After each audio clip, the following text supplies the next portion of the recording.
દિલ્હીમાં 6 માળની હોટલમાં ભયાનક આગ લાગી છે। 21 લોકોના જીવતા ભળતા થયા છે અને અનેક વિદેશીઓનો જીવ હોમાયો છે।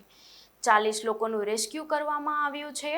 દિલ્હીના માલવીય નગરમાં એક ભયાનક આગ લાગી। રેસ્ટોરન્ટમાં આગ લાગવાથી 21 લોકોના મોત થયા છે। મૃત્યુ પામેલા લોક મધ્ય એશિયાના અને આફ્રિકાના દેશોના નાગરિક હોવાનું સામે આવી રહ્યું છે। જોકે તેમની ચોક્કસ સંખ્યાની માહિતી હજી મળી નથી।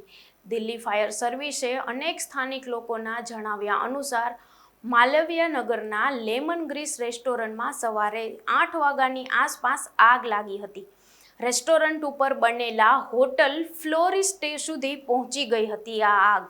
તે જ સમયે બેઝમેન્ટમાંથી પણ 6 થી વધુ લોકોને બહાર કાઢવામાં આવ્યા હતા। ઘણા લોકોએ જીવ બચાવવા માટે સળગતી ઇમારત પરથી કૂદકા મારી રહ્યા છે। તેમનો બચાવ માટે સ્થાનિક લોકોએ જમીન પર ગાદલા પણ પાથર્યા હતા। અત્યાર સુધીમાં 40 લોકોને બચાવી લેવામાં આવ્યા છે। ઘણા લોકોની હાલત ગંભીર છે। દિલ્હીની આ હોટેલમાં આગ લાગવાનું કારણ હજી સુધી અકબંધ જણાઈ રહ્યું છે। છેલ્લા 6 મહિનામાં દિલ્હીમાં આગની અલગ અલગ ઘટનાઓથી 66 લોકોના મોત થયા છે।